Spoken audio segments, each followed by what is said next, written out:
Hari ini Bagaimana Pengadilan saya Negeri dan Jakarta keluarga Selatan dapat menggelar terus sidang melanjutkan dan lanjutan pembunuhan menjalani berencana kehidupan Brigadir sebagai seorang Nofriansah manusia, Yosua Huta Barat. juga sebagai Adapun warga agenda sidang pada masyarakat, hari ini adalah dengan pembacaan berbagai pembelaan atau tuduhan pledoi keji terdakwa yang Ferdi Sambo dilontarkan dan sepanjang ajudannya Riki hari. Rizal, termasuk juga pembacaan pembelaan dari Kuat Ma'ruf yang merupakan pembantu dari Ferdi Sambo.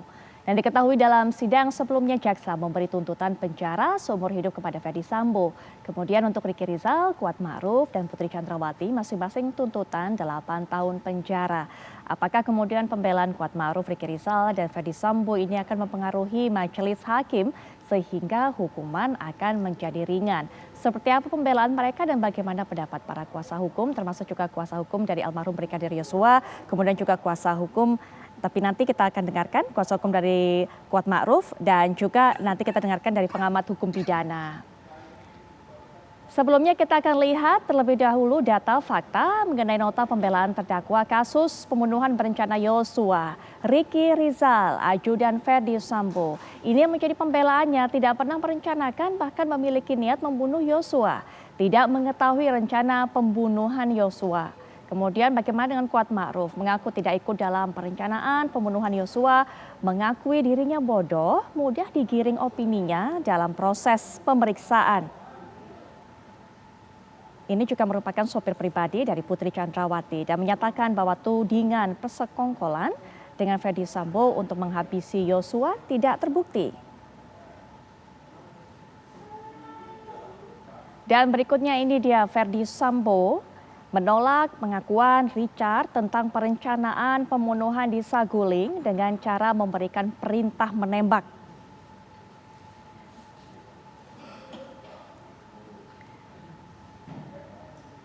Kita lihat lagi mengaku tidak merencanakan pembunuhan terhadap Yosua. Peristiwa tersebut begitu cepat, diliputi emosi mengingat hancurnya martabat dirinya dan keluarga. Ini dia yang bisa menjadi celah, dianggap menjadi celah oleh Ferdi Sambo. Tidak merencanakan bahwa itu yang dilakukannya, pembunuhannya adalah bersifat spontan.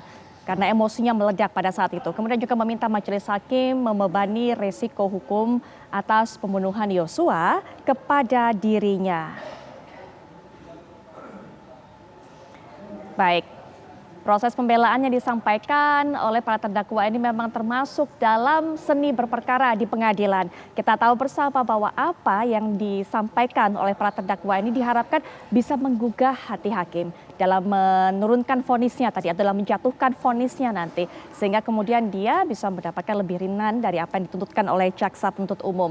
Tapi bagaimana kemudian para narasumber yang ada di samping saya menilai apa yang disampaikan ataupun juga pembelaan yang disampaikan oleh para terdakwa, termasuk juga ini ada hal yang menarik karena Ferdi Sambo pun mengatakan atau menyatakan bahwa nota pembelaannya, pledoinya ini adalah pembelaan yang sia-sia. Ia sedikit pun tidak ada celah untuk bisa menyampaikan pembelaan. Itu yang sempat disampaikan juga. Nah, kami juga sudah terhubung dengan narasumber kuasa hukum Kuat Ma'ruf, tapi nanti kita akan perkenalkan. Saya akan perkenalkan terlebih dahulu narasumber yang sudah hadir di samping saya. Yang pertama ada Bang Aristo Pangaribuan yang merupakan pengamat hukum pidana. Selamat malam Bang Aristo. Selamat malam. Baik, dan juga sudah hadir di samping saya ini yang merupakan kuasa hukum dari almarhum Brigadir Yosua, yaitu Bang Martin Lukas Simanjuntak. Bang Martin, gimana kabarnya? Selamat malam. Selamat malam, kabar sehat Mbak Putri. Selamat malam Bang Risto.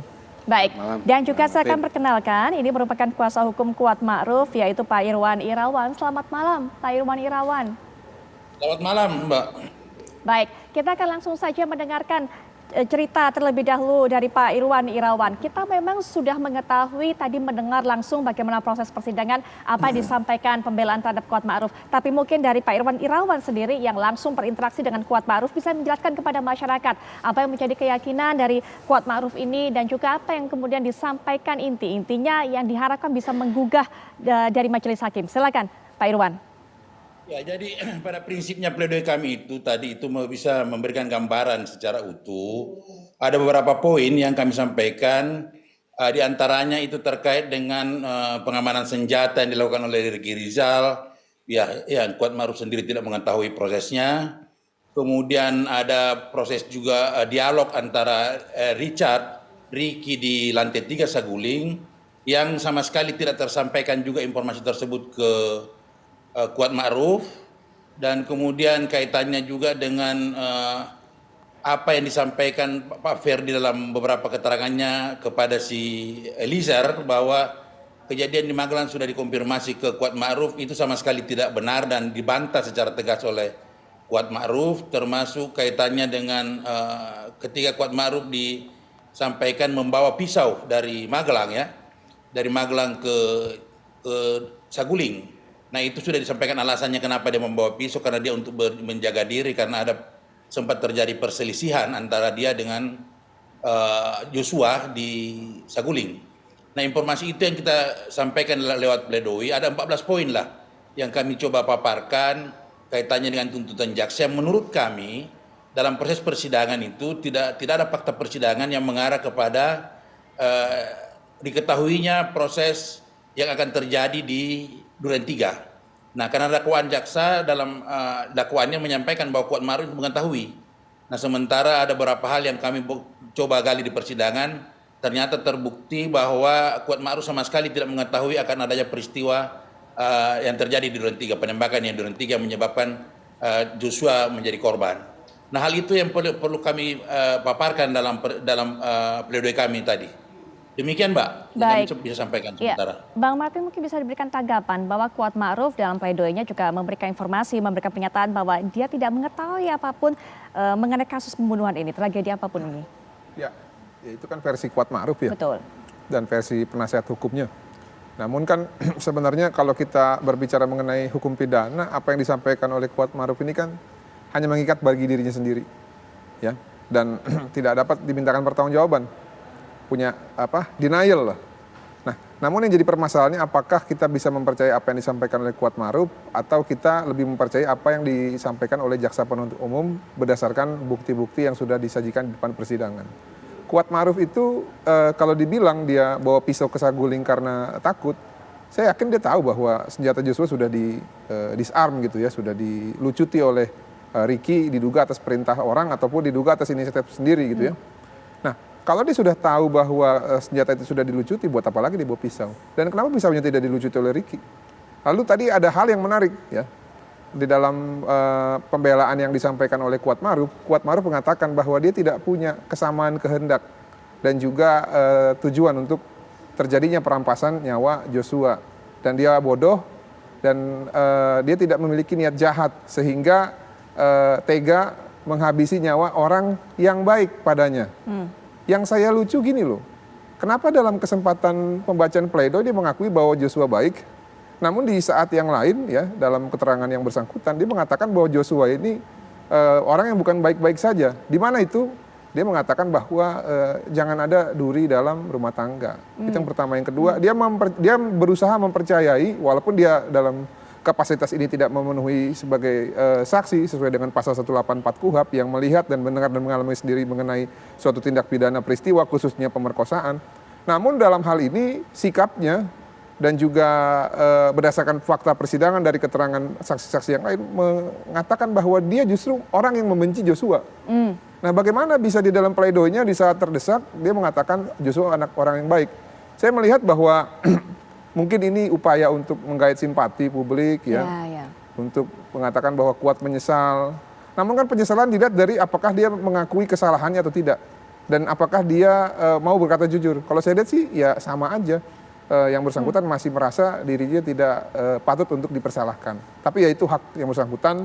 Biarlah hakim yang menentukan nanti. Namun kalau tujuannya untuk meringankan, saya pikir buat apa lagi meringankan yang sudah ringan gitu loh. Buat apa lagi kita meringankan yang sudah ringan. Nah, tapi kalau meminta bebas, saya pikir ya kalau sampai bebas ini presiden buruk, Mbak Putri, yang akan mengakibatkan orang-orang nanti akan bisa main hakim sendiri dan melakukan pembunuhan secara berencana ke depan kalau nih orang ini bebas. Baik, Bang Aristo, buat apa meringankan yang sudah ringan? Itu kata Bang Martin. Jadi artinya sudah ringan kemarin tuntutan yang 8 tahun itu yang diberikan oleh jaksa penuntut umum, kalau menurut Bang Aristo sendiri.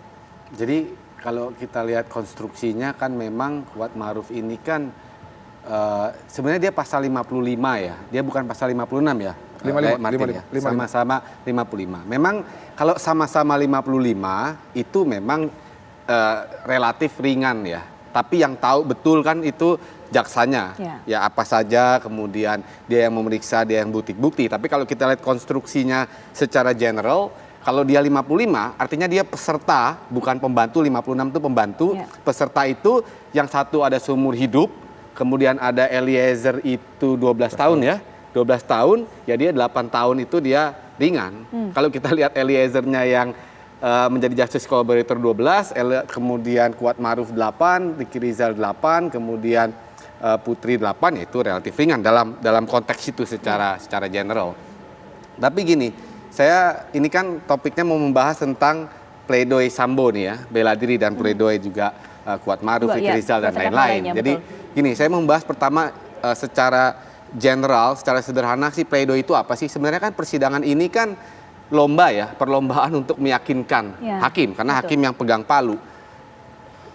Jaksa punya cerita dari dakwaan, kemudian tuntutan kemarin. Jadi Sambo seumur hidup, dia ada bukti-buktinya sendiri. Kita udah lihat persidangannya. Penasehat hukum nih tadi dia menceritakan Sambo dan penasehat hukumnya juga yang lain itu menceritakan cerita versinya. Kan sederhananya mana yang lebih meyakinkan. Betul. Nah, kalau kita lihat kalau yang Sambo ini tadi sudah sedikit disentuh, Sambo ini yang menarik juga judul pledoinya tadi kita lihat dia pledoinya ini seperti sia-sia kan, dia sendiri sudah pesimis dari awal. Nah, ini kita lihat dari dua hal. Satu, kita lihat dari substansi pledoinya, yang kedua kita lihat dari situasi persidangannya. Kalau dari substansi pledoinya sebenarnya tidak ada cerita yang baru. Semuanya tetap sama. Sambo emosi karena istrinya itu dilecehkan, seolah-olah memberikan dia validasi ya sebagai suami untuk melakukan sesuatu, kemudian karena emosi yang dia lakukan itu menjadi berlebihan. Nah, kan makanya ada persoalan soal hajar tembak itu kan. Kemudian dia minta kasihani. Nah, persoalannya adalah di sini dari substansi itu tadi tidak ada cerita baru yang dia itu hanya membantah terus. Poligraf itu tidak betul, tapi dia tidak proposing suatu cerita yang sebenarnya dengan bukti-bukti yang lebih konkret daripada bantahan-bantahannya aja. Tadi Lai Martin udah mengatakan ya keterangan dia hanya berlaku untuk dirinya sendiri, itu hanya satu. Dari 5 alat bukti itu kan hanya satu tuh countnya. Dan weight-nya, bobot bukti dari keterangan terdakwa itu kan hanya sedikit. Apalagi bukti yang menyatakan diperkosa itu juga kemudian istrinya sendiri yang sama-sama jadi terdakwa. Jadi bukti itu tidak memiliki kekuatan yang signifikan, harus dikatakan begitu. Yang kedua, soal situasi, kita baca situasi persidangannya. Ini kan terlihat dari komentar-komentar hakim ini, itu memang kayaknya, ini prediksi saya, dia sudah punya keyakinan sendiri. Dan keyakinan hakim itu bukti yang paling kuat. Baik, Bang Aristo, mungkin saya tahan di situ dulu. Nanti kita akan setelah jeda kita lanjutkan bahwa Bang Aristo mengatakan sepertinya dari kalimat-kalimat yang dilontarkan oleh hakim ini sudah punya keyakinan sendiri. Dengan hal itu sebenarnya bagaimana berpengaruhnya pembelaan yang disampaikan oleh para terdakwa. Termasuk nanti Pak Irwan juga bisa berikan tanggapan terhadap apa yang disampaikan oleh Bang Martin. Pak Irwan, kok ada perbedaan ketika kemudian Kuat Maruf sudah tersudut dalam pembelaannya kemudian membuat ataupun juga menyebut Yosua ini sebagai sosok yang baik. Tapi nanti Pak Irwan bisa diberikan tanggapan setelah jeda berikut ini, kami segera kembali.